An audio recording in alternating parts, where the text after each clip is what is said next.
I'm Aditya. And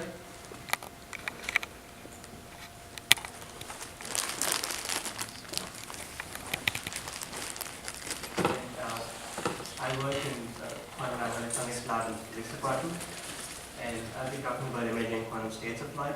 I'll get into what I mean by quantum states of light shortly. Before that, I'd like to give some background about what I'm trying to do. So, we developed these amplifiers, which are called parametric amplifiers in the lab, and the goal of the project is to characterize these amplifiers. These are relatively new devices, and they work similar to other amplifiers that you might be familiar with, like the guitar amplifier that you can see there. But the difference is that this works in a different regime, where it works with very, very small signals. The regular amplifier tends to add in a lot of noise, but then because we're amplifying small signals, we don't want to add in a lot of noise.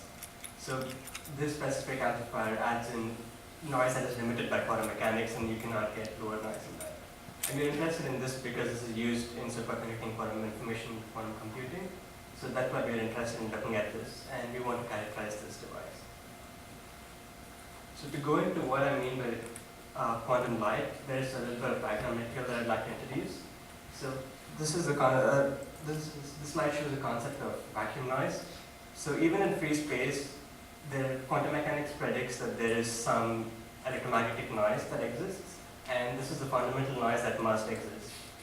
And because it's there in vacuum, it really doesn't have any directional preference, so it is isotropic. And looking at this diagram, you can see I've labeled Q and I. They're nothing but electromagnetic analog of momentum and position. So you can think of this as, if you're familiar with free space diagram. And this follows the Heisenberg uncertainty, where the uncertainty in I and Q is similar. It follows uncertainty relation similar to what X and T follows that people may be familiar with. And in this case, they're both equal because it's isotropic.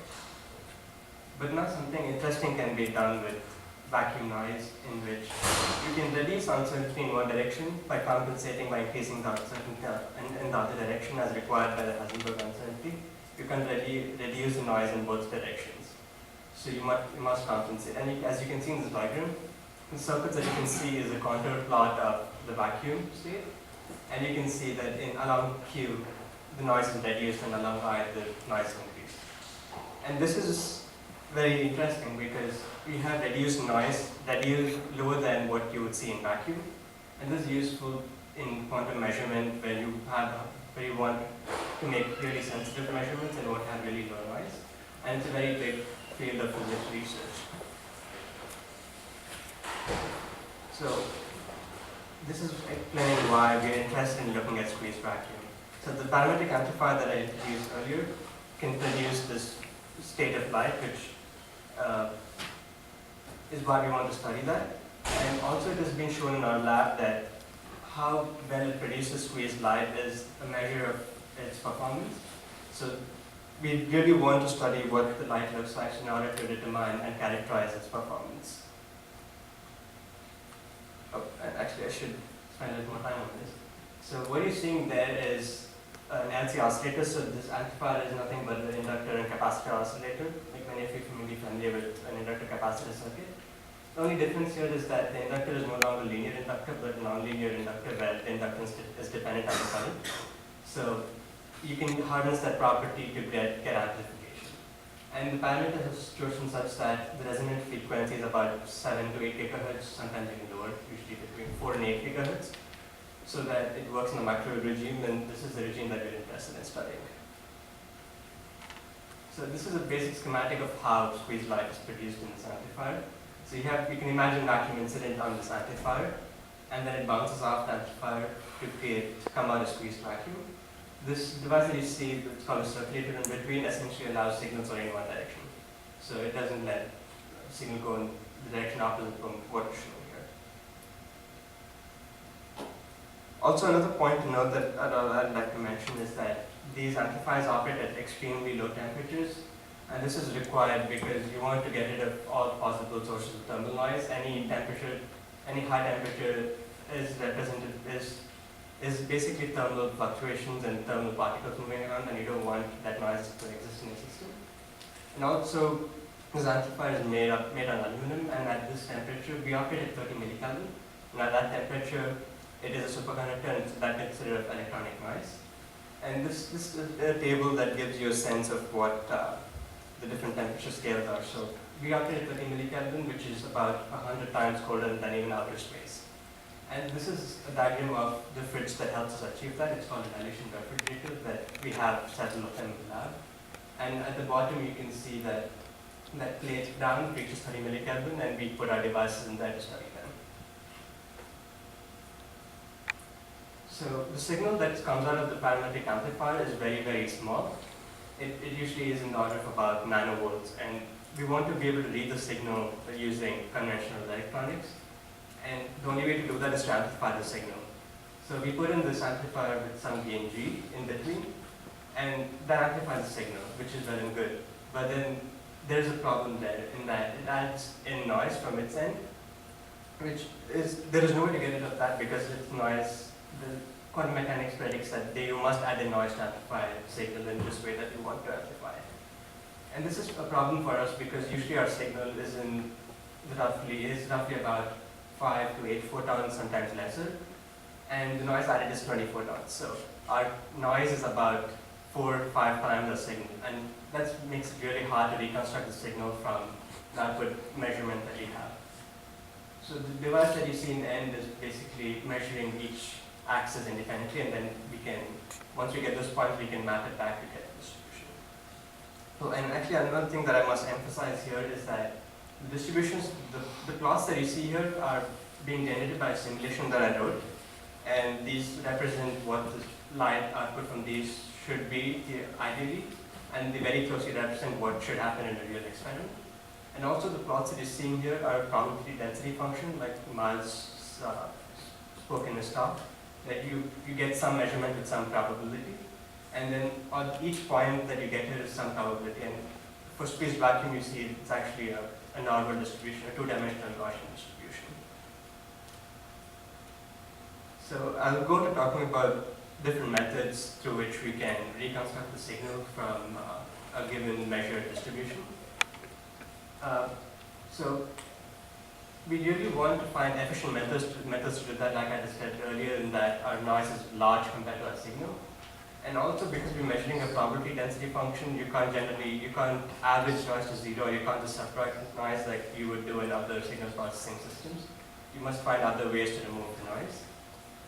And also, so technically what you do is deconvolve noise.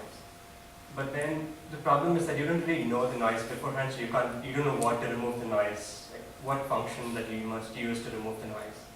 And we really need to know that precisely because our signal is so small that any error in the noise can be devastating for the signal itself.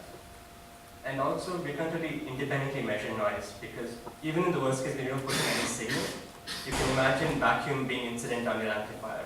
So even if you measure something with no signal coming in, you're really seeing vacuum amplified with noise added in. So you don't really get the noise independently. So there's one method that is being carried out by Eichler in 2011 that attempts to reconstruct this method and reconstruct the signal, and it works really well. It converges down to the signal in a relatively short period of time. So we take advantage of one property of our distribution in that it is a Gaussian distribution. And one point to note is that a Gaussian distribution can be fully specified by its first and second moment. So if you know the mean and the standard deviation of the variance, you can determine the functional form of your distribution. The same thing can be extended to two dimensions. Here it's a one-dimensional plot, but in 2 dimensions you'll need to know the mean and the covariance matrix. But it's essentially the same idea. So while reconstructing our signal, we take advantage of the fact and reconstruct, instead of second order, stopping at second order, we go up to fourth order so that we know when our data is converging. And also, another goal of this project is to measure deviations from Gaussian distributions. So measurement up to fourth order will also give us an estimate of how much it's deviating from the Gaussian distribution. So the method is as follows. First, you put in vacuum, and then you look at the distribution. And you use some properties of vacuum to determine the moments of your noise. And then secondly, you put in your signal, and you look at the distribution. And then you use your inferred noise moments to reconstruct your signal moments. So one drawback of this method is that you essentially get a list of numbers. So you get 25 different numbers that you don't really know how to make sense of. All you can do is make an estimate of how the distribution is going to look like and maybe look for deviations from like Gaussian distributions. So there is another method that is proposed which seems to be working as well as the other method in certain regimes. So in this method, this method operates very similarly to how images are made sharper. So as an example, you have this image that is blurred, the observed image, and then you apply this method knowing some form of the noise to get a sharper image. And this is what like, your phone or image processing softwares do routinely. It's a very routine thing in image processing. So I'm trying to apply this to our experiment, where it's again a two-step process. So again, I look at vacuum amplifier noise. Now here, instead of finding the moments of the noise, I try to find the whole functional form of the noise itself by trying to remove the noise using the method that is used to make images sharper. So I'm assuming my amplified noise is my signal, and then my vacuum is the noise, and I'm trying to remove vacuum to get my amplified noise as my input signal. So this result is from our simulation.